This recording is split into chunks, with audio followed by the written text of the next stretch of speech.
Hello friends. This is the Ani Fanfics. How are you all? So we are back with an amazing series on what if Naruto was the viral god. Here's a summary. Naruto was never meant to be a hero, nor a villain. He would carve his own path. He would choose his own fate. And maybe, he'd gain freedom. He would leave this dying world behind. But before we begin, be sure to subscribe to our channel and like this video. Now let's begin. Alexandra, Alex Mercer Akazus, knew that this day was coming. No. Not Alex Mercer. She died a week and a half ago.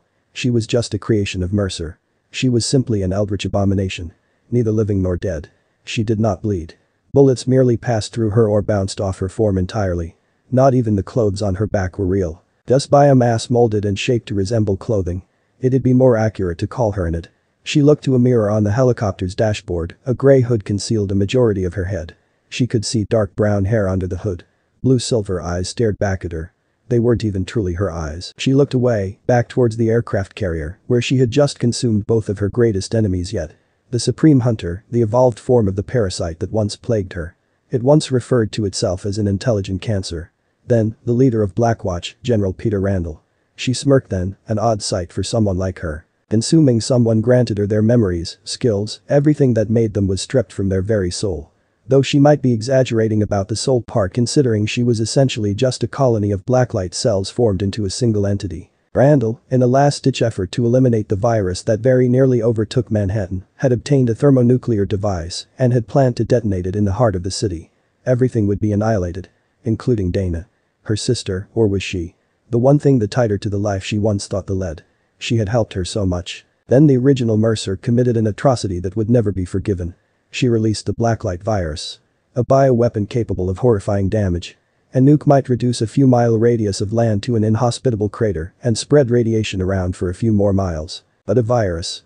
It could spread. It could traverse entire continents with the advent of worldwide air travel. A single infected host could potentially spread it to a major population center. And the bodies would pile up.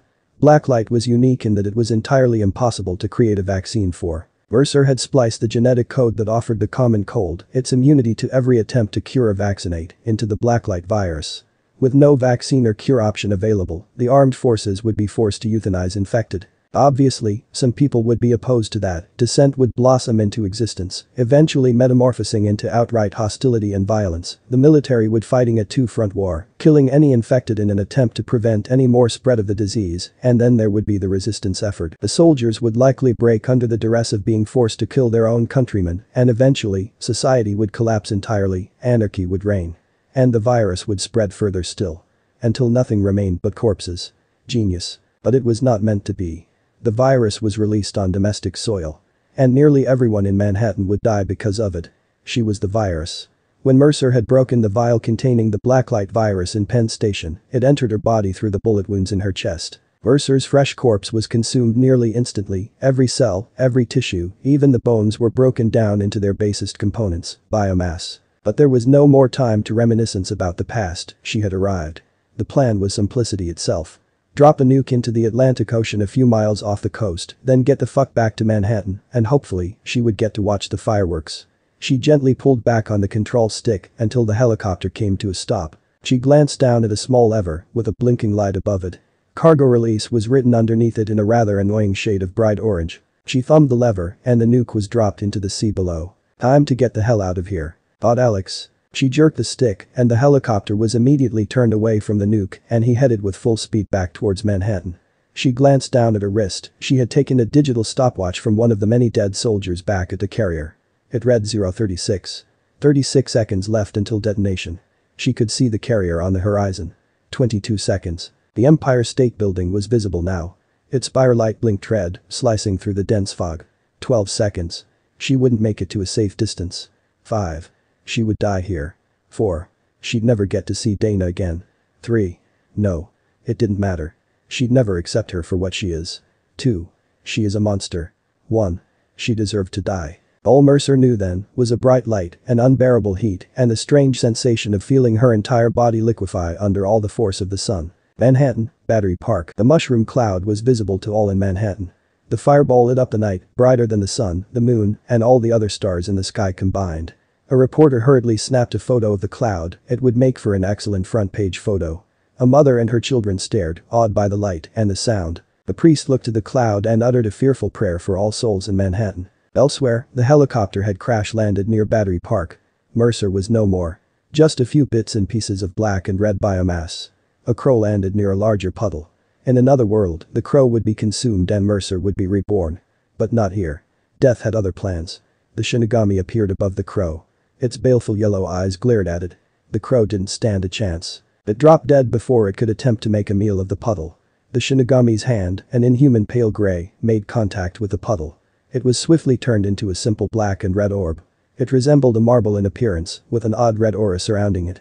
The Shinigami placed the orb into its vestments and made off to the shinobi world. Mercer in tow. "Hai no kuni, Kanahagakure no Sado." Minato, don't. Kushina's desperate cries for her child were not heeded. Minato had her child, her precious little baby, in hand and was planning to seal the Kyuubi into him or her. No. Try as she might, she was far too exhausted, her body too damaged by the forceful removal of the Kyuubi. She was effectively paralyzed from the waist down. She was powerless to stop this. She could do nothing but watch in mute horror as Minato summoned the Shinigami. Its form hung over him, his soul in its grasp. Shiki Fujin. The Kyuubi was robbed of its yin chakra and it was made evident by its sudden decrease in size. The Sharingan, once dominating its eyes, had vanished shortly after the Shinigami appeared.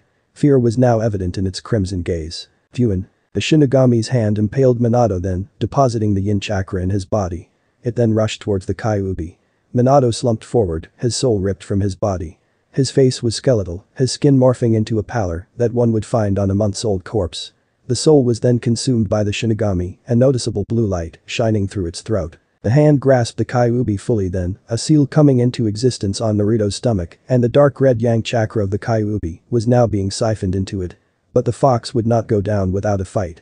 It raised a paw and a claw was extended towards the newborn. It would not be sealed again. It would have its freedom. Kushina would not stand for it. A burst of adrenaline surged through her veins and she leaped into the path of the claw. Pain. Agony. A spray of crimson decorated the grass, as well as Naruto. Its eyes opened then. And Kushina saw an intelligence, a comprehension that was entirely unsuited for a newborn. It looked towards her. Those blue-silver eyes. That hair that matched ashes. Kushina so desperately wanted to say her last words to him or her. A mother's loving words. But it was not meant to be. She felt herself growing weaker and weaker, her vision dimming more and more. She was released from the claw, for it was no longer there. The Kyuubi was sealed into the boy. Her last vision was of the Shinigami lowering its hand to Naruto, a strange black and red orb in its grasp, before darkness overcame her. And then a piercing light. It was a few years after the Kyuubi attacked Kanahagakure, the damage had been repaired. Mostly. There were still areas around the village closed off to the public because of the Kyuubi's poisonous chakra having contaminated the area. They weren't difficult to locate, signs stating that the area was unsafe for human beings. The more physical sign was the dozens of dead trees dotting the contaminated areas. There were even what appeared to be charred skeletons strewn about the landscape as well, so corroded they were now almost entirely unrecognizable. But the village itself was thankfully left untouched by the toxic energy, only the surrounding forests were affected. The populace was not so lucky, unfortunately. Expecting mothers were horrified to see their children born with a multitude of deformities or were outright stillborn. Young children suffered from debilitating conditions like chronic arthritis, sclerosis, and their immune systems were crippled from the fox's chakra, permeating their developing bodies, rendering them far more vulnerable to disease and infection. The amount of villagers and shinobi killed in the initial attack paled in comparison to the death toll not a few months later. Nearly 25% of the civilian population either died or left permanently disabled. 5% of the shinobi forces were left permanently disabled. It was the singular worst tragedy to strike the village since its founding. Combine a spike in suicides, and nearly 7% of the over 50,000 people living in Konoha died in the following year. In an effort to calm the civilians, the Sandaime Hokage, Hiruzen Sarutobi, spoke to the entire village in a monumental speech, stating that the fact that Konoha still stood was a testament to the strength of the village as a whole, and eventually life returned to at least a semblance of normal. And then the information about the Kyuubi's true fate was leaked to the public. The leaker was never found, however a man presumed to be the leaker was found dead in his apartment within the wealthy district of Konoha, with a suicide note beside him, making mentions of the demon child and how the people of Konoha needed to band together to eliminate the Kyuubi once and for all, by killing its reincarnation, Naruto Uzumaki. However, fear overruled the civilians' fury and people were far too afraid to attack Naruto en masse. A few brave individuals would attempt to take his life, but they would mysteriously disappear. No body would be found, just a copious amount of blood, roughly equating to the total amount of blood within the human body. These disappearances stank heavily of foul play, but no suspect would ever be found. Naruto was now 4.5 years old. On Hagakure, red light district, Naruto never knew happiness. Not in his short life. Almost everyone in the village hated him. And those who became violent, he ate them. He didn't know how else to describe it. He would somehow shove his tiny arms through their chest or merely make contact with them, and then tendrils would emerge from the point of contact, penetrate the skin, and begin to break down the cells that made up the body until they were reduced to simple organic molecules, and the tendrils, now fattened, would return to his body. He would feel strangely satiated, and then came the memories. Memories that weren't his. Memories that belonged to the people he killed. It was how he was so intelligent. How he managed to avoid any further attempts on his life. He had gained a complete understanding of human psychology as well. He could predict a person's actions and thoughts very easily. He had first killed a half year ago. His body count numbered somewhere in the 30s by now. And he knew why he was hated so. Apparently he was the Kyuubi reincarnate, the fox that had attacked the village the day he was born. He knew this was not true, but he had a theory as to what connected him to the fox. He was its Jinchuriki. A human sacrifice. The Kyuubi was sealed into his body, his very soul, by the former leader of the village. Minato Namikaze. Just thinking of the man was enough to spark a horrid rage within himself, a desire to destroy, to kill. And it scared him. What if he lost control? He didn't care much about human life, callously ending those who threatened him. But he killed them because they were a threat. Could he really kill an innocent person in cold blood? He already knew the answer to that question. Yes. And it was as horrifying a thought as it was also attractive. He knew that with the more people he killed and consumed, the stronger he became. The more intelligent he became. But he did more than kill, didn't he? Yes, he did more than consume the body. The very soul was prey as well. He had a glimpse of this when he discovered the odd ability to see the souls of the living and the spirits of the dead. Ah, yes. Another ability afforded to him. He postulated it was due to his status as a border being. Something not quite alive, nor dead. He had glimpsed the man's soul, a bright blue light with a pinprick of darkness in its core. He witnessed how, what he believed to be his own soul, entirely black, had actually reached out and absorbed the man's soul. And that opened up an entirely new can of worms. What had happened to his soul? Was it twisted by the presence of the Kyuubi? Or was it changed by the very nature of his body? He didn't have an answer. He wasn't sure he wanted one. At least people are too afraid of me to attack me now. Naruto thought, it was annoying how they never seemed to learn to leave me alone. He had gained an apartment, graciously given to him by the Sandaime. He never knew why the old man was so kind to him. Was it all a ruse? An attempt to get him to trust the old monkey so he may have access to the nigh infinite strength of the Kyuubi? He hoped not. The old man was frankly the only reason he hadn't outright left the village entirely. If he was deceiving him, he feared for the old man. He idly glanced around his surroundings. The apartment was run down, paint flaking off the walls. Occasionally a cockroach or some other vermin would make itself known. They were good snacks. There was a little kitchen area off in the corner, a stove, refrigerator, and a few cupboards. All had seen better days, what with the rust, grime, and overall disrepair they were in. It wasn't like he needed or used them though. He never got hungry or physically tired. He didn't need to breathe, nor did he require warmth. His skin was cold to the touch and very pale. Almost like a corpse. It helped intimidate potential threats. He idly ran a hand through his hair, knocking a few gray strands in front of his eyes. He headed towards the bathroom then and pushed the door open. The knob was missing entirely. He stepped in and looked towards the mirror. Blue-silver eyes stared back. Devoid of recognizable emotion yet extremely beautiful. He did feel, just not in the same way a human would.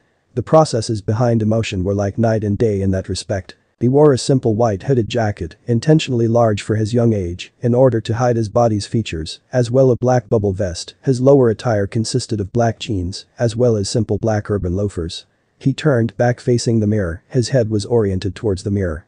A strange symbol decorated the space on his jacket, spreading from shoulder to shoulder. It was a pair of vaguely wing-like shapes that glowed a sinister red. Because of his physical features it was extremely difficult to tell if he was really a boy or a girl, although he identifies himself as a boy. Having admired himself long enough, he stepped out of the bathroom. He had a meeting with the Hokage today. The old man tried so very hard to keep him innocent. To preserve his childhood. It failed, of course. But at least the elderly Kage tried.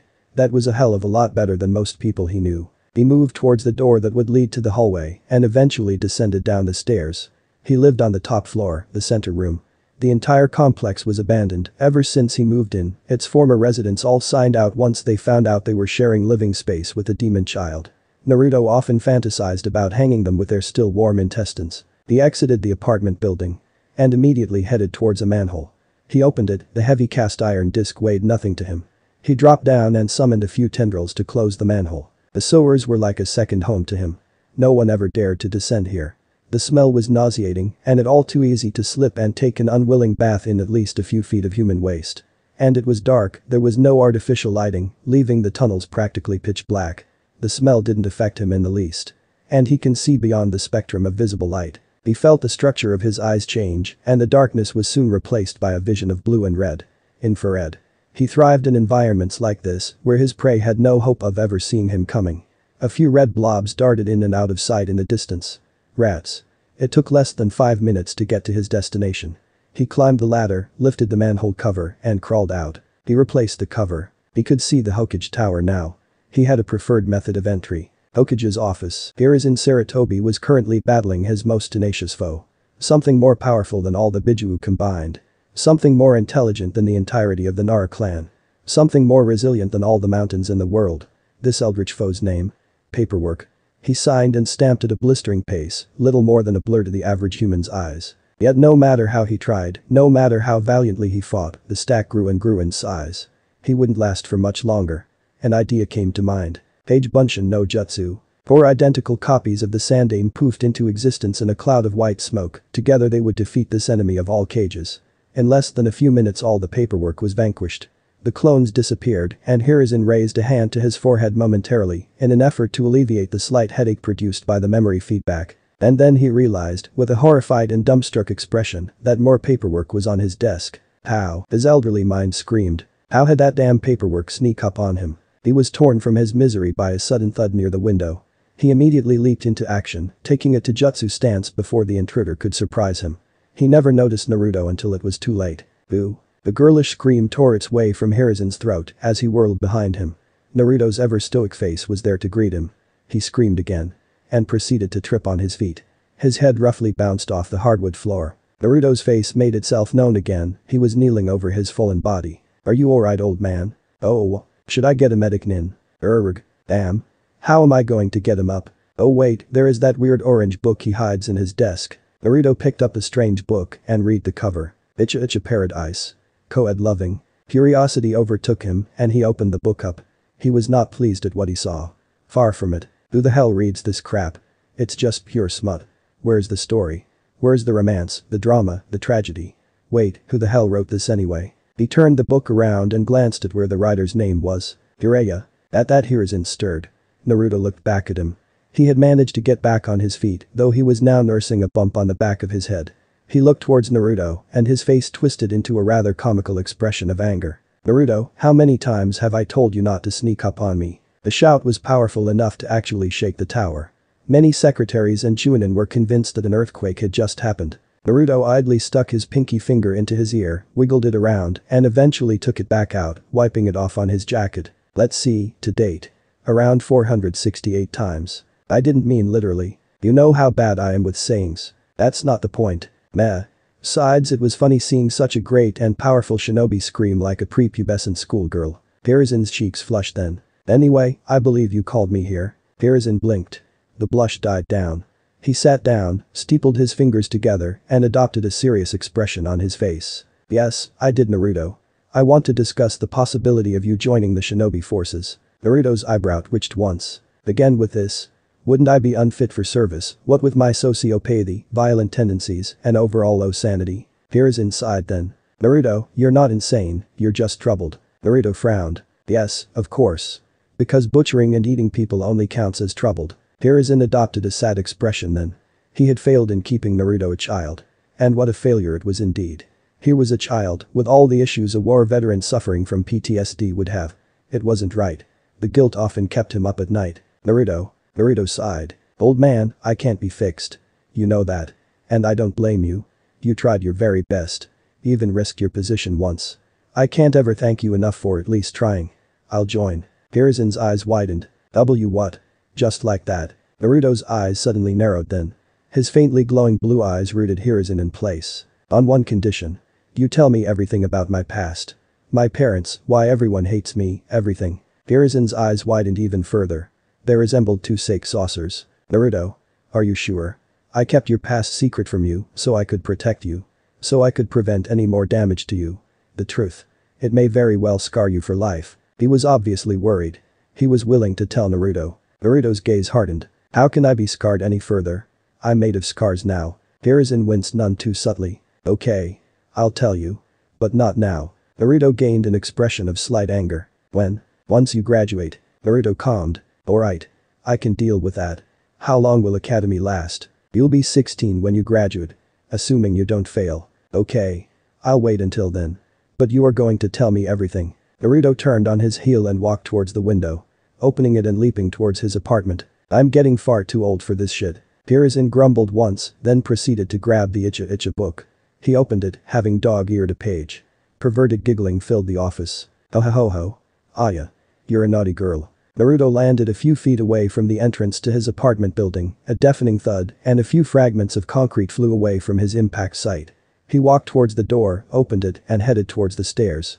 Feeling a little lazy, he chose to walk up the stairs rather than simply leaping up to the top floor. He made his way back to his apartment and entered. Something's off here. Naruto had a good reason to be suspicious. For a few months now, he had been experiencing rather strange dreams. A city built of concrete, steel, and glass. The buildings were taller than the Biju, and so many people populated it. A name came to mind.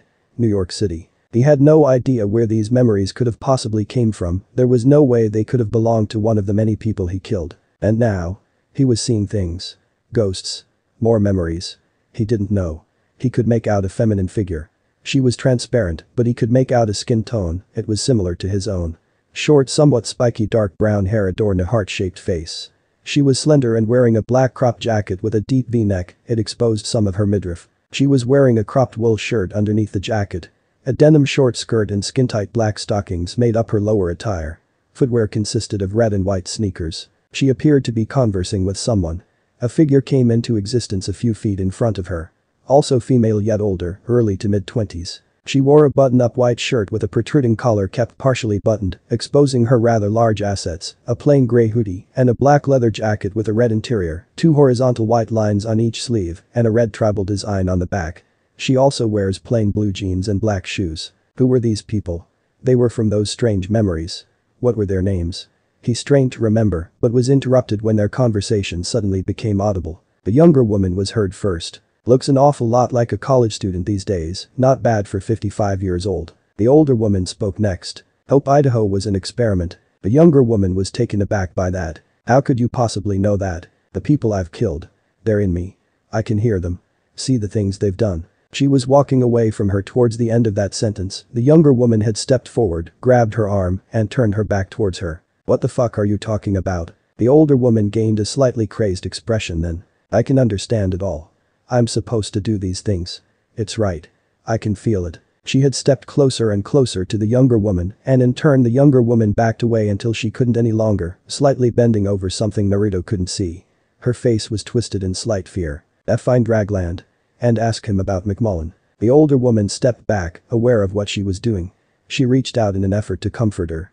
The younger woman raised a hand in defense and closed her eyes. Naruto found himself suddenly incapable of looking away from her. When she opened her eyes and Naruto was freed from the sudden paralysis, the younger woman was gone. And with that the younger woman disappeared as well, fading from view. What was that? Naruto whispered out to himself. He would occasionally hear voices in his head, but he never once saw a memory just play out like that. What the hell was going on? I was hoping this wouldn't happen for a little while longer. At the sound that woman's voice again, Naruto whirled around, fists raised in a combat stance. Relax. I'm not going to try and hurt you. You couldn't anyway. I'm not out there. Then where the hell are you? The fuck did you do to me? Naruto shouted out. Like I said. Just relax. All will be explained soon enough. Naruto suddenly felt strangely lightheaded. His clenched fists relaxed as he swayed to and fro, he collapsed in a heap. Naruto groaned in discomfort as he rose to his feet. He looked around, and wherever the hell he was, it wasn't his apartment. It resembled an oversized sewer, with brick walls, ankle-high water, and no visible roof, just darkness. Occasionally water would drip from a system of pipes that spanned the walls. Where was he? This didn't resemble the sewers of Konoha, it was too expansive for that. There was a gap of roughly 20 feet from the walls to his left and right. Okay, I need to find a way out of this place. He looked at his surroundings again and located what seemed to a smaller tunnel branching off from the main tunnel. Is that the way out? Well, only one way to find out. He made his way to the smaller tunnel. It was big enough to fit an average adult. More than suitable for his own small stature. He entered the tunnel and was suddenly overcome by a blinding light. On Hagakure, 6 months after Naruto's 4th birthday, Naruto found himself suddenly propelled forward into a concrete wall. His face bounced off like it was made of rubber and he swiftly found himself on the floor. That probably would have hurt. Naruto mumbled to himself. He was confused as to why he didn't just outright break the wall or burrow a few inches into it. He rose to his feet and looked around. I'm back in Konoha. Indeed he was on a street, it seemed oddly familiar. Oh. That's why. It was where he first killed. But he felt strange here. Like he was just an observer. Why? His answer came when he saw himself, 6 months younger, rush past. Oh shit. He had found himself in one of his memories. Was that so or his mind? He went this way. A voice cried out and 2 men came barreling around the corner at the far end of the street. They spotted Naruto and sprinted towards him. Come on. He followed the men and they around the corner at the other end of the street. Dead end. And he could see himself, he wasn't scared in the least. No, he was fully willing to fight for his life if necessary. The 2 men took out kitchen knives. Is this the right thing to do? The man on the left hissed that to his companion.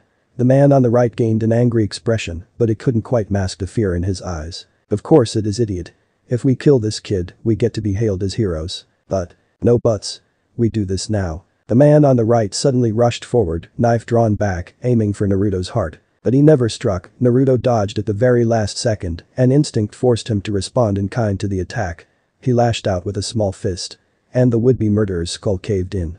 Naruto's eyes had widened as black tendrils emerged from his clenched fist and made contact with what was left of the man's face. He watched in fascination as flesh and bone became a black liquid with the occasion red thread within. And then the tendrils came back. And with it, the agony. The memories. Look out. The Kyuubi's coming this way. He was so afraid, he hadn't seen his parents since the attack started. They were ninjas, right?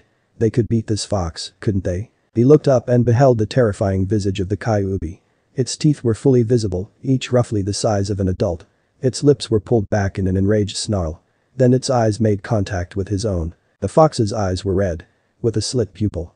He could have sworn he saw the tomo of the Sharingan within, but then the fox roared. He had never ran so fast or so far before. Naruto saw his younger self gasp once the initial memory ended. He brought his hands to his head. It hurt so much, that first consumption. The second though. Oh my kami. The man who was reluctant to kill Naruto had dropped the knife in shock. He was frozen. He was terrified. Then Naruto made eye contact with him. The man's eyes widened. He never stood a chance, even as he turned in an effort to get away from this monster in human form. He was tackled suddenly, and even as he attempted to throw the monster off his back, it was digging into his skull. He could feel it beginning to fracture. Naruto eventually gave up on crushing the man's skull and instead violently jerked his hands. He could hear the crunch of vertebrae as they gave under his own inhuman strength. He was so hungry, he needed to eat. All Naruto saw then was red and the crunch of bone and that hunger dissipating. Damn, your childhood was bad. Naruto whirled behind him, it was the hooded woman. He suppressed the urge to attack, he had a succinct feeling he didn't stand a chance against this woman. Who are you? Naruto did his very best to remain calm. I'm the source of your powers in a way. Naruto raised an eyebrow. That didn't answer the question. The woman smirked. This kid was smart. My name is Alexandra Mercer. Naruto Uzumaki. Alex crouched down, getting to eye level with Naruto. I've been there every step of your life, kid. I wanted to try and help you, but I could never reach you until now. Naruto was confused, rightly so. Alex could have helped him. How? And what was preventing her? What do you mean? Alex's eyes darkened with anger then. That damn seal. It took me nearly 5 years to find out a way to communicate with you. It was far too late though. You've already taken your first life and you haven't been able to stop killing since. Naruto's eyes widened in realization, his eyes darting towards his stomach. That was what that strange marking was. A seal. He had heard of seals before, but he never saw a seal himself. The shinobi he consumed had only a very basic knowledge of seals, mostly paper bomb tags and the like. You were sealed into me? Does that mean? Alex honestly did feel sorry for Naruto, so many secrets had been kept from him. She herself wasn't really bound to the seal because she wasn't its original target. She didn't know what was sealed into Naruto, she honestly did wish she knew. I don't know Naruto, I haven't seen the Kyuubi since I've gotten in here. Naruto noticeably calmed then. The memory was still playing out and the Hokage's voice drew his attention. Naruto. What happened? Hiruzen was looking into an alleyway. He had personally investigated this tragedy. He had followed a trail of drops of blood away from the initial crime scene and it had led him here. Naruto was hiding in the alleyway and he was covered in blood. His eyes were unfocused, staring at nothing. Naruto. At that Naruto stirred and looked towards Hiruzen. Old man. Hiruzen quickly made his way towards Naruto and placed a comforting hand on his shoulder. Are you okay, Naruto? Naruto shook his head. I killed them. Hiruzen's eyes widened in horror and realization. Oh, Naruto. He quickly lifted Naruto up in his arms and made way to the hospital. There were some members of the staff, a few doctors and nurses, that weren't prejudiced towards him. Naruto needed somewhere safe to recover. The memory ended then, and the two of them were returned to the main tunnel. Alex spoke up. Naruto, you should probably get some rest, academy starts tomorrow. Naruto nodded, he certainly felt more than a little tired. Okay, but how do I leave this place? Alex took on a thoughtful expression. Think about leaving maybe. That certainly made sense. That might work. Naruto adopted a pensive expression then. Are you still going to be here? Alex crouched down again, took the hood off Naruto's head and ruffled his hair. Of course, Naruto. Naruto tried to smack away Alex's hand, he didn't like being touched. Damn it. Now Alex was laughing. Alex couldn't quite suppress the chuckle as Naruto tried and failed to stop her from messing with his hair. Maybe there was still hope for him. He eventually managed to get Alex to stop messing up his hair and looked at her with an angry expression, somewhat offset by his pouting. Don't do that again. Alex chuckled further still. No promises. Naruto stopped pouting and eventually began fading from view. I have a feeling I like you, kid, though I wish I know if you're really a guy or girl. Naruto's apartment. His first sight when he was back in the waking world was of his ceiling. He was back now. He sat up and looked around to ensure that no more visions would appear out of nowhere. Alex had mentioned being able to communicate, he wondered. Alex? A few seconds passed before an answer came. Hey Naruto. Alex's voice came to him, a feeling of relief came awash over him. I can talk to you, good. As entertaining as it might be to talk, you need your rest.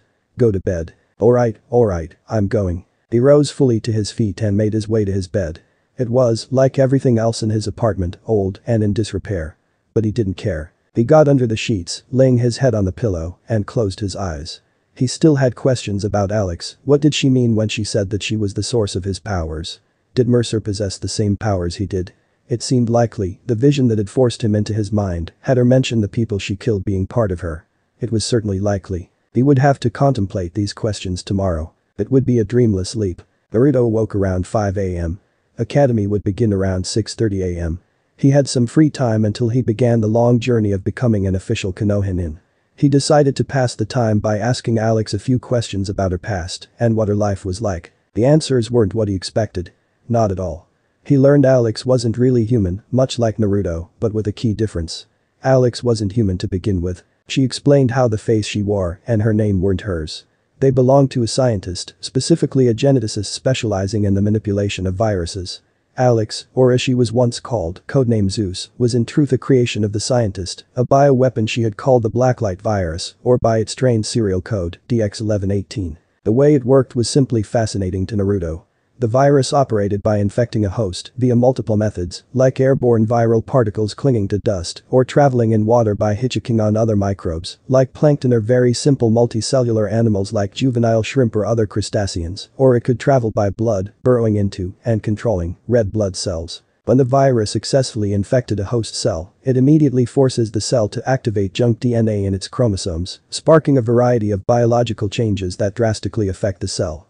Once the cell was fully transformed, it was a machine designed to capture other cells live and forcefully infect them. If the host cell was irreparably damaged, it would begin to break itself down and use the now free organic molecules to construct more virions to infect more cells.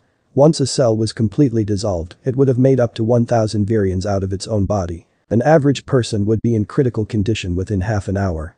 Their organs would be slowly turned into more and more of the virus until they simply could no longer function. They would lose consciousness within 5 minutes of collapsing. Death would occur seconds later. The virions within would continue to work, making more of themselves, until all that remained was a puddle consisting entirely of the virus, a crimson thick fluid.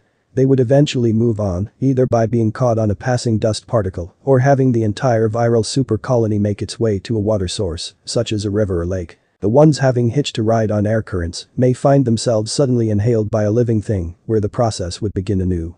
It made no distinction between human or animal. The entire super colony within a body of water would form a basic form for traveling in water, and if it encountered an organism unfortunate enough to be in its path, said organism would be overwhelmed and consumed. This revelation answered many questions that Naruto had, the nature of his powers, what he had, or at least his physical body, become, as well explaining how consuming worked. Naruto asked Alex, or was it Zeus?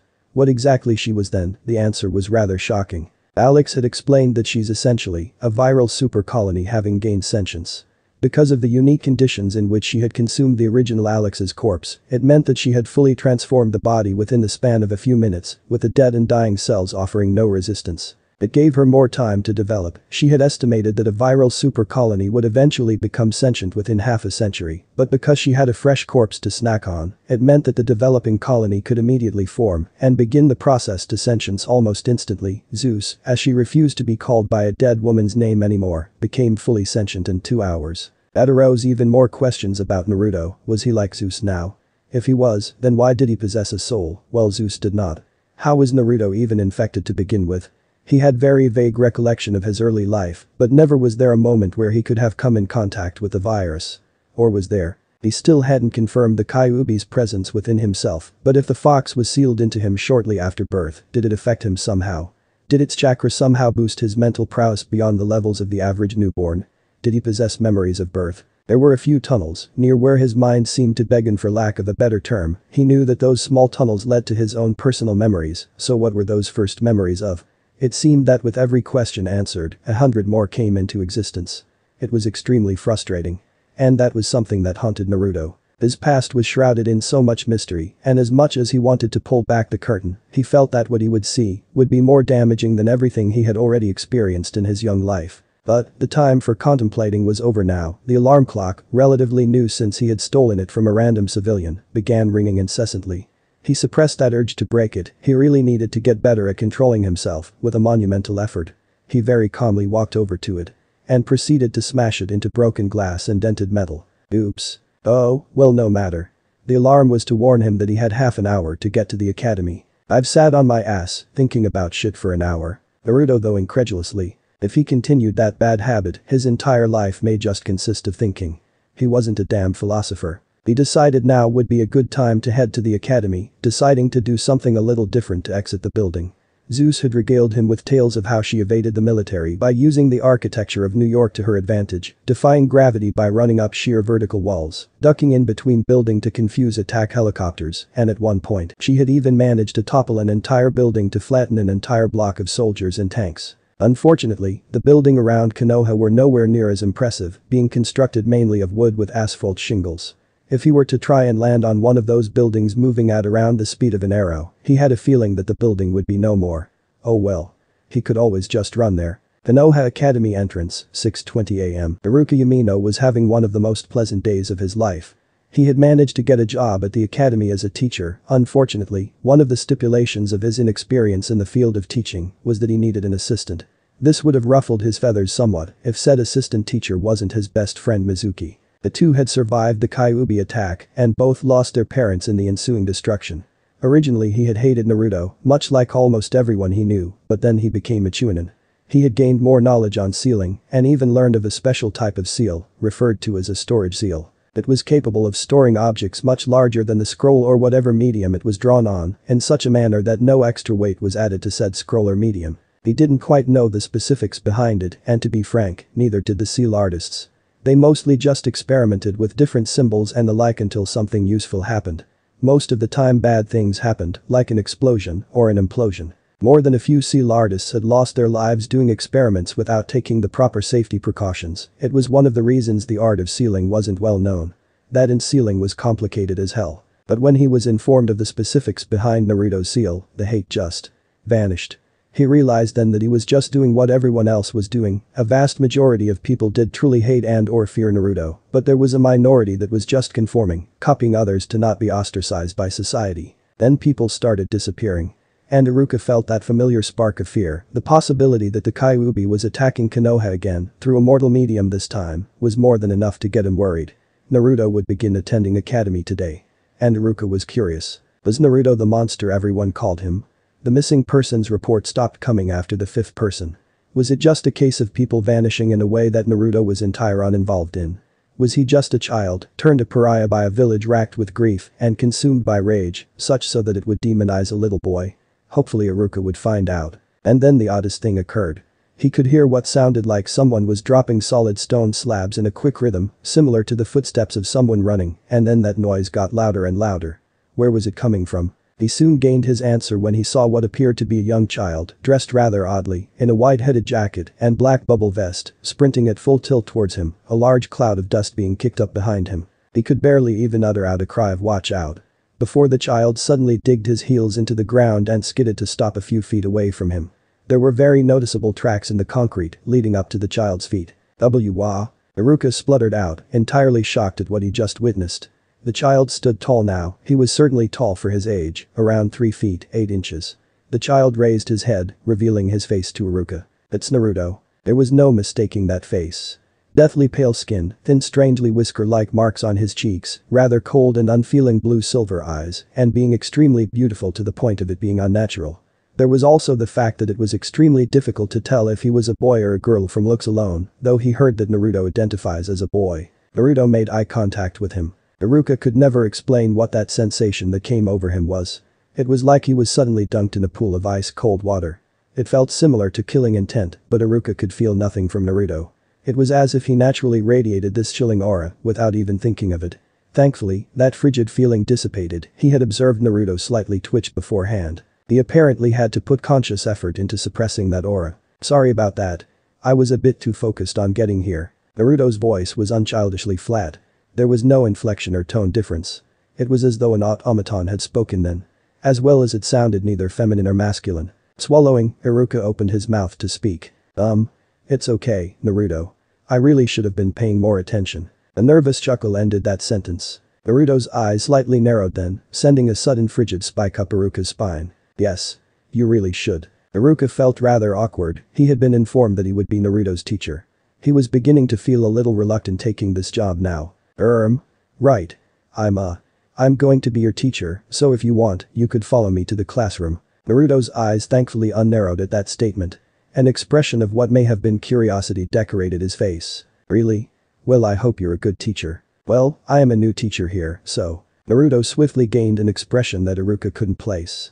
Derision. Well now. You really got the short straw in class assignments. Oh. Well, at least he was honest that he wouldn't be a star student, right? Well, the class is just over there, just follow me. The Noha Academy classroom number 101. The classroom was filled with the noise of excited children. They couldn't wait to become ninjas. To save princesses and whole kingdoms. To become renowned the world over. All conversation suddenly silenced when the door to the class opened. In walked a young man, roughly 20 years old. He possessed a medium tan, with brown hair pulled back in spiky ponytail, with brown eyes and a scar that ran across the bridge of his nose. He wore the standard Konoha shinobi uniform, with hit I-8 on his forehead, a dark green flak jacket, along with the standard ninja sandals. Then came another student. He or she looked weird yet beautiful, with very pale skin, those whiskers on his cheeks, and those creepy blue eyes. That wasn't even including the way she or he dressed. A white hoodie, black bubble vest, black jeans, and most oddly of all, closed-toe black shoes. Everyone else was wearing sandals, why wasn't she or he? Then the man spoke, identifying himself as Iruka Yamino, as well as stating that he would be their teacher for the entirety of their time spent at the academy. That weird kid had gone off to sit at the back, in one of the corners. Occasionally, other students would glance back at him or her and whisper to others. Some laughed quietly, some, mostly girls, blushed, others looked at Naruto with slight anger. Their parents had told them that this kid was bad and they shouldn't talk to him. Their parents told them to, so there had to be a reason. They never did manage to find out why though. Others still would look at Naruto with curiosity. Such as the clan heirs, including the Nara, Akamichi, and rather surprisingly the Uchiha heiress. She was famed for her aloof nature, and every girl in the school wanted to be more like her. So why was Sayuri Uchiha so interested in that weird Naruto? Naruto saw how the class reacted to him and had only one thing to think of in response. My time here is gonna suck. Holy shit, are all kids my age supposed to be this fucking loud? Naruto had a good reason to be upset. The curriculum, or maybe the burnt-out remnants of one, was laughably pathetic. They only seemed to teach the very basics of combat. Out to throw a kunai or shuriken, a taijutsu style that was marginally better than flailing about in random directions, hoping that one of your telegraphed like a goddamn comet punches or kicks made contact, which a blind person could likely dodge, not that it mattered, considering how a majority of the students were seeking to become ninja to live a life of glory and fame. What a bunch of utter morons. Naruto thought angrily. He had thought he had seen the limits of human stupidity when more lambs offered themselves to the slaughterhouse, with the citizens of Konoha playing the lamb and himself being an extremely efficient slaughterhouse. But no. It seemed humans were even less intelligent than what he once thought. Somewhat more intelligent than a banana it seemed. And he was supposed to go through 12 years in this miserable excuse for a ninja academy. But at least not everyone in the class were like the rest of the villagers. Sure, a good majority of the class acted just like their parents, judging him based on hearsay and rumor, but there were others who seemed curious about him, the clan heirs it seemed. Admittedly it made, their parents were likely privy to what lay beneath that seal on his stomach and likely told their children to give him a chance. Maybe not all humans were that bad. Of special note was the Uchiha clan heiress, roughly the same age as he was.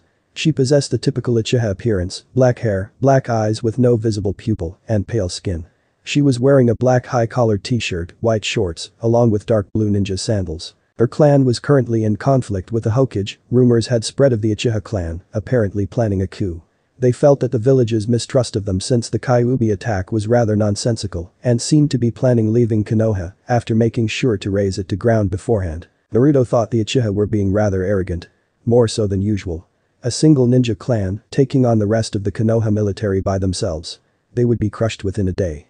They tend to rely on that damn pink eye far too much, to the point that it was a key part of their personal taijutsu style. But Sayuri seemed different.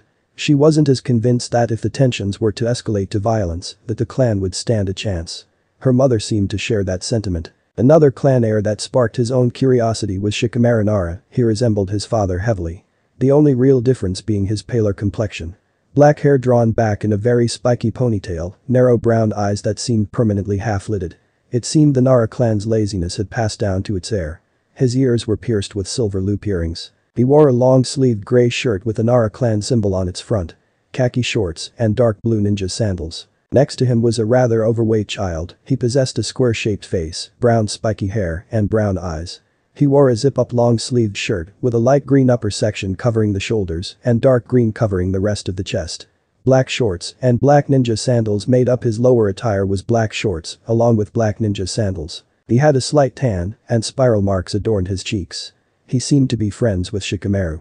It made sense, since the Nara, Akimichi, and Yamanaka clans had been united practically since Konoha's founding. Another clan heir, the Inyazuka. They were a clan renowned for their exceptional tracking skills and their ninkin partners. Specially trained dogs that were apparently capable of communicating with humans. He wore a tan long-sleeved turtleneck shirt with dark brown padding on the elbows. Dark gray shorts and like everyone else in the classroom besides him, ninja sandals. Specifically dark blue. Dark brown spiky hair that looked as though it had never been combed ever adorned the top of his head. His eyes were slit, somewhat like a dog. And red Inyazuka clan markings decorated his cheeks. There was also a small white puppy in his hands. His ninkin it seemed. He looked towards the next clan heiress. Yamanaka. They were unmistakable, with their pale blonde hair. She had short hair, roughly shoulder length. Two blue barrettes kept her bangs from falling in front of her eyes. Her eyes were a light blue with no visible pupil. A light orange blouse with black stripes running up the arms. She wore a pair of silver necklaces. Off-white shorts with black ninja sandals. Her name was Ino, daughter of the current head of the Konoha Intelligence Department, Inoichi Yamanaka. There were more notable students, a slightly older girl with two buns in her hair. A boy roughly the same age as the girl with extremely thick eyebrows and what appeared to be a bowl-cut hairstyle, combined with a braid that reached down to his lower back.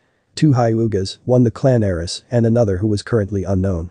A branch member perhaps. Then there was the Aburam clan heir, wearing the typical attire, thick trench coat with a collar high enough to conceal his face, along with dark sunglasses concealing his eyes. And finally a girl who was obviously a civilian, with bright pink hair, green eyes. She was sitting next to Ino, the two whispering to each other. Not that he cared what they said. Eventually the lecture ended and they were dismissed. But Kami above, that took forever, nice to finally get back on track. Huh? Oh sorry. The lecture was so boring I must have nodded off. I was feeling rather tempted to just copy that Nara kid and fall asleep too. I heard you mention how you wish you could be in two places at once, and I think I have a solution. Naruto raised an eyebrow. Oh? What great ideas do you have, almighty Zeus? He could feel Zeus's irritation. Stop snarking. Get back to your apartment, you're gonna need privacy for this is. Alright. He was more than a little bit curious what Zeus had in mind. Naruto's apartment, okay. I'm here. Okay, have you ever heard of the Cage Bunshin? I've eaten people who have. Does that count? Yep. You know the basics behind it, right? Naruto nodded. Yes. It's a solid clone, capable of attacking and even taking a hit or two before dispelling. That was the problem with it. The chances of it being dispelled easily while at the academy were too high, so he couldn't risk using it to skip classes. He could feel Zeus smirk then. We're going to recreate it. But with biomass instead of chakra. Naruto tilted his head in confusion. And how would we do that? Do you mean to say I can somehow physically split myself into two? A few moments of silence. Why the hell didn't you tell me the moment Iruka started lecturing? I was beginning to think I'd have to deal with that for 12 fucking years. Ow. Stop shouting, damn it.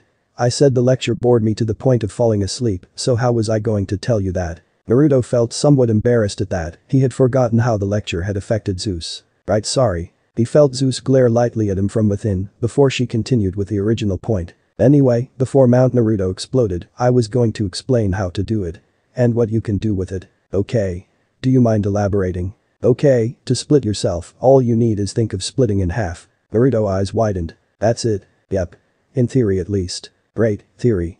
Nothing to concerned about. Oh, shut up. Naruto shook his head. Okay. Here goes. Naruto though of splitting, and it happened, it was an interesting experience, feeling your mind and soul shift to one side of your body. He had stretched down the middle until he was fully in half. Though painless, at an outsider's view it would look quite grotesque. Both halves of Naruto proceeded to regain the lost side of their body, and then they looked at each other. Well, that was weird. That's an understatement. Naruto was surprised to hear the bio-clone speak back. Wait, you can think for yourself. The clone took on a confused expression. Apparently. Hey, if you can do something like this, then it should be a piece of cake for you to create a body for Zeus. Naruto nodded. Sure. I guess. It's worth a shot. Something like a bio-clone came into existence, but only remained so until it suddenly dissolved into a black and red puddle. Said puddle started moving, making limbs, a face, and eventually clothing until Zeus was in front of him. Oh, man, that felt funky. Naruto stifled a chuckle. Funky? Zeus blinked. It's from a movie, you'd have to see it to understand. Right. Sounds like a very imaginative movie. You might want to order that clone to attend the academy in your place. Said clone looked at the both of them with a betrayed expression. Why me? Naruto looked back at the clone. Because that's what you were made for. The clone tried to argue further but eventually gave up. Of course the first clone would get the crap assignments. It snarked to itself. Okay, just be ready tomorrow. I don't want to hear any complaining from you. The clone nodded and decided to spend its free time sleeping on the couch. Naruto looked back toward Zeus. So now what? Zeus smirked. That smirk spelled doom for Naruto. Now? I train you. Zeus chuckled evilly to herself. Naruto had a feeling that this training could be easily mistaken for torture. Okay. Sure. Train in what? Zeus stopped chuckling and looked at Naruto seriously. It's time you learn how to make your body a weapon. Believe me, once we're done, you'll probably be able to take on at least 50 Anbu at once. At that Naruto smirked in a manner similar to Zeus had earlier. That strength will definitely be worth whatever pain this training is going to put me through. Good. At least you're willing. One of those shinobi you consumed had learned of a training ground called the Forest of Death. Apparently it's the most dangerous forest in Konoha and used during Chunin exams to weed out the weak. Naruto couldn't resist the opportunity to snark further. Forest of Death. I have a feeling it's popular as a tourist spot. Zeus looked annoyed. Quit snarking already. Come on, let's head there now. Training ground number 44. Naruto was already beginning to like this place. The overall atmosphere would be dark, foreboding, and frightening to the average human. Not even Jonin dared to enter this forest. To Naruto, however, it may as well have been paradise. He heard tales of the giant predators that resided here, from giant centipedes to colossal tigers, and the canopy above was the perfect way to spy on prey from above. Zeus noticed Naruto's excitement. Okay, why are you practically bouncing on your heels? Naruto turned to Zeus and grinned. I like this place a lot. So many predators. If what you told me on the way over here was true, this smorgasbord will mean lots of new powers for me to use. Zeus was already certain of this, but this only kept hammering nails in that coffin. Naruto was definitely less than sane. And this was coming from a sentient virus with a body count of over 2,000. Right. Well, let's enter. There's a barbed wire fence blocking it, but we can just jump over it. Besides, I think this forest might help me get the hang of my own powers again. And with that, the hooded duo leaped over the fence. Naruto and Zeus had been in the forest of death for maybe 5 minutes, and they had already been attacked by a roving group of giant spiders. Needless to say, the spiders were currently blue stains on the ground. Naruto had observed Zeus turn her hands into claws. The claws themselves seemed to have the overall luster, texture and numerous other properties of steel. Zeus's arms had changed from human to a black, gnarled, and chitinous form. Zeus also seemed to lose a digit as she only had 4 claws on either hand. Naruto had asked about this, how Zeus acquired the claws, and what he was told was a rather interesting story. Apparently, back when Zeus was in New York City, she had done a rather major blunder and released someone named Elizabeth Green. She was described as being a hollow vessel for the predecessor to the Blacklight virus, called Red Light. Also she was apparently Zeus's mother. Wait, what? That creepy as hell girl was your mom? Naruto asked, incredulously. Zeus seemed to shift uncomfortably before she spoke up. It's complicated. I was descended from a variant strain she had produced, so in a way. Yeah, I was her child. Naruto blinked. And you were saying my childhood was fucked up. So you ate her, right? Zeus nodded. Yes. I'd rather not repeat that experience. Her memories were jumbled, incomprehensible, and I very nearly took over the infected. Her experience as their leader kinda messed with my mind a little. Naruto was about to continue the conversation when he felt what seemed to a large collection of lost human souls further into the forest. Whoa. Big group of spirits over there. I count at least 50 of them. Zeus shuddered then. Don't tell me you're going to investigate. I can't really attack ghosts like you can. Lacking a soul and all that. Naruto couldn't quite stifle his chuckle. You're afraid of ghosts. Zeus seemed to become somewhat embarrassed. What? And no. It's just. Ghosts can't be killed cause they're already dead. And since I can't just inhale them like you can, it's more than a little unnerving for me. The chuckle soon became outright laughter as Naruto headed off towards the lost souls. Zeus followed Naruto reluctantly. Oh, this is going to suck. Decrepit bunker, forest of death. Naruto came to what appeared to be the entrance to an underground bunker. It was well camouflaged, with the entrance within a small sinkhole.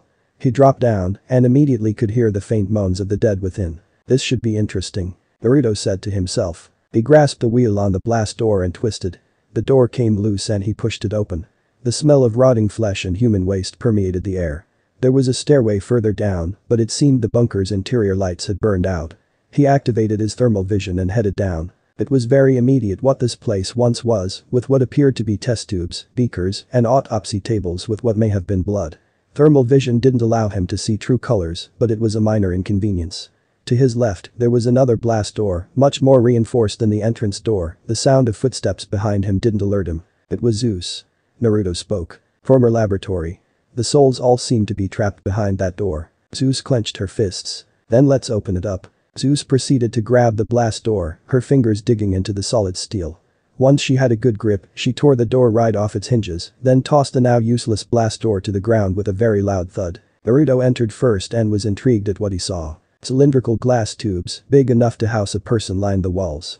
There were multiple hoses within, as well as what appeared to be a respiratory mask. Some were filled with a fluid, whether it was water or something else couldn't be determined. Some of the tubes housed things. They bore only the scarcest resemblance of humanity. But deformed limbs and faces, some seemed to possess extra limbs, or in one peculiar tube, it seemed that 2 people had been fused together somehow. Their faces were locked in an expression of horror and agony. Further down still, he caught his first glimpse of a spirit. It seemed identical to the 2-faced person in the tube. Then it talked. Its voice had a whispery echo and seemed to vary between a feminine voice and a masculine voice. Orochimaru did this. He made us suffer. Naruto raised an eyebrow as Zeus stiffened behind him. Orochimaru of the Sannin, you mean? Both of the spirits' heads nodded. Yes. We are trapped here. Orochimaru has left a seal that prevents all of us from moving on. Some of us have already lost ourselves. They will likely attack you. Naruto waved off the spirit's concern. Relax, I can deal with a few vengeful ghosts. The spirit seemed satisfied at that. We implore you. Erase them. The void of non-existence is better than this cruel fate. Naruto nodded gravely. I'll destroy any of you who have lost it. The spirit nodded once more. Before you go. Answer this question. The spirit narrowed its 2 pairs of eyes. Your soul. It feels so dark and cold. What happened to you? Naruto closed his eyes and sighed. I saw the worst humanity had to offer. I fought monsters, so it was only fitting I became one as well. The spirit seemed to pity him. A child like you shouldn't have such a dark soul. For your own sake, find a light and cling to it. Unless you to become like us. The spirit faded away. Zeus relaxed. And Naruto felt the urge to prod at her, but suppressed it. He had a job to do anyway. This bunker would do good as a residence. Deep in the forest of death, he highly doubted anyone would go looking for him here. The expansive bunker would definitely be an upgrade from that dingy apartment at the very least. Now where's that seal? The spirit did not inform him of its location. It was likely it didn't know. But he had detected a twisted presence further down the bunker. If Orochimaru was this heartless mad scientist, that was likely what his chakra felt like. There was another stairwell leading down. After descending it, he came across another spirit. It bore the appearance of a young boy, similar in age to himself. Long shoulder-length blonde hair. He couldn't make out any details about his face. The spirit was looking at the ground, its hair covering its face. Naruto decided to try and sneak past the spirit. Most ghosts had difficulty differentiating him from other lost souls, and if he did this right, he could get past without any difficulty. But the plan failed before it even began as the spirit rasped out a sentence. Who are you? Naruto looked at the spirit resolutely. Not your savior. I just want this bunker.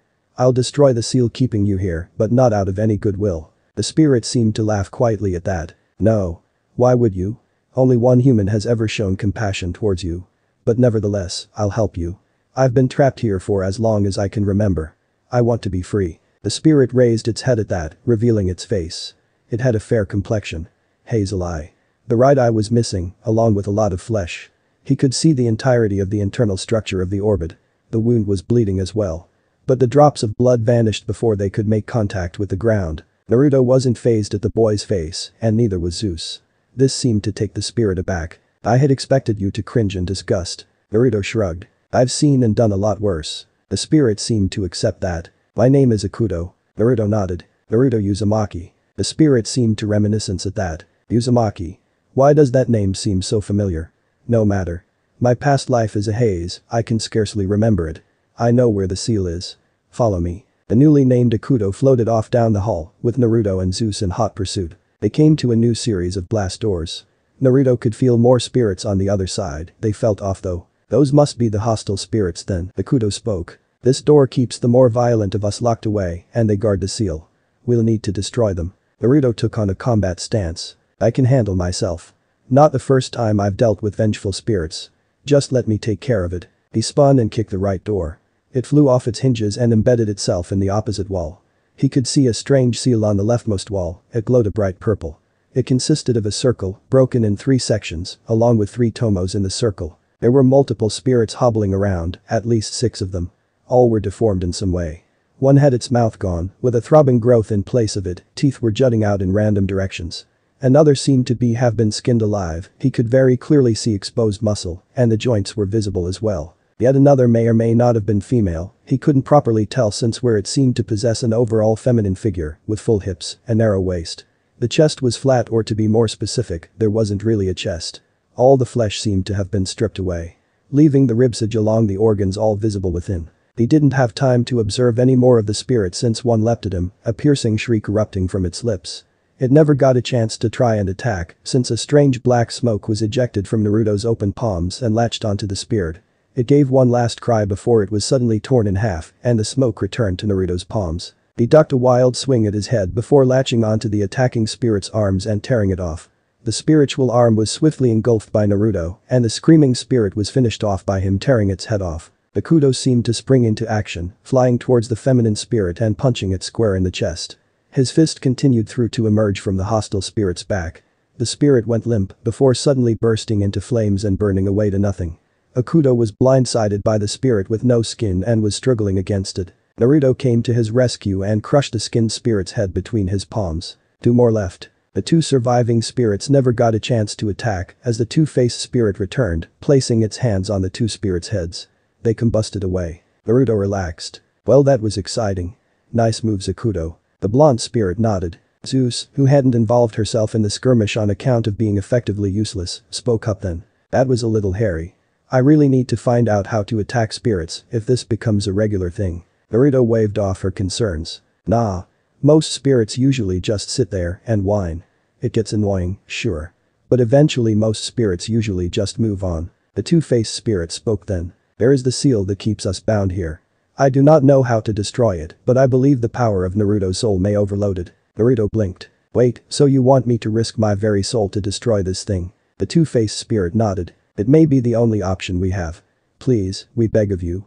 Free us. Naruto had to think this through. He didn't care about these souls. Why should he risk his soul for their sake? Zeus noticed Naruto's apprehension. Naruto, I think you do it. Naruto turned to Zeus, eyebrow raised. Zeus explained. Think about it, Naruto. Your soul can consume other souls. I'm pretty certain it's very powerful now. You shouldn't be at any risk, and once you free these souls, the bunker's yours. This would be a very good place to train in secret. Naruto had to agree with that logic. Okay. So how do I overload this seal? The two-faced spirit looked at Naruto, then the seal. You will have to separate your soul from your body to be able to destroy this seal. I can help in that regard, and I'll stay a while to help your soul return to your body. Naruto nodded. Right then. Do the honors. The two-faced spirit reached into Naruto's chest, and it passed through into the center. Naruto gave a slight pain grunt before suddenly collapsing, with the spirit's hand pulling back, grasping onto what appeared to be Naruto's soul. His soul was anything but human. The most that could be described was a shadow cloud with tentacles. The longer it was stared at, the clearer it became, to the point that numerous bloodshot eyes and numerous fang-filled mouths appeared. Zeus quickly looked away before more details could be made out. She had a feeling that her mind wouldn't be able to take it if she saw what Naruto's soul truly looked like. He looked back at the two-faced spirit and noticed its eyes were wide open. What's wrong? His voices sounded more like the screams of the damned. The two-faced spirit quickly looked away, knowing that if it continued to look, it would be driven further into madness. What happened to you, Naruto? What was it that twisted your soul so? Naruto seemed to sigh. It sounded weird with multiple mouths, plus it swore that the screams seemed to get louder. Like I said, I experienced the worst humanity had to offer. Naruto floated over to the seal. He examined it, looking for any vulnerabilities he could exploit. There was one. It seemed Orochimaru had made a writing error. It was minor, but meant that a sufficiently powerful spiritual entity could destroy the seal with a proper applied usage of spiritual power. He placed a tentacle over the weakness and focused. Some of the shadows that compassed his soul suddenly flooded one of the tomos. Then returned to Naruto. The seal glowed brighter and brighter until the light would have blinded anyone in the room. Then it died. The seal was gone now. A scorch mark on the wall was all that remained. The two-faced spirit and Akuto were suddenly surrounded by a bright white light. Zeus looked away from the blinding light, but Naruto wasn't fazed. He could see the two-faced spirit suddenly split apart, a man and a woman. He couldn't make out any features. Akuto, meanwhile, had the empty eye socket healed and now possessed a pair of eyes. The spirits looked at him, smiled, and vanished. The light disappeared as well. Zeus looked around, unsure. Are all the spirits gone now? Naruto nodded. Yes. I can't feel any more spirits. But now I have to figure out how to return to my body. Zeus shrugged. I guess you could just, I don't know, line up with your body on the floor. That could work. He proceeded to float parallel to the floor and lined up the limbs of his soul with the limbs of his body. And he was returned to it. Well, that was an interesting experience. Now that whole ordeal was over, he now had a new place to call home. Overall, it was a good day. To be continued in the next video. Remember to subscribe and like this video. See you in the next part.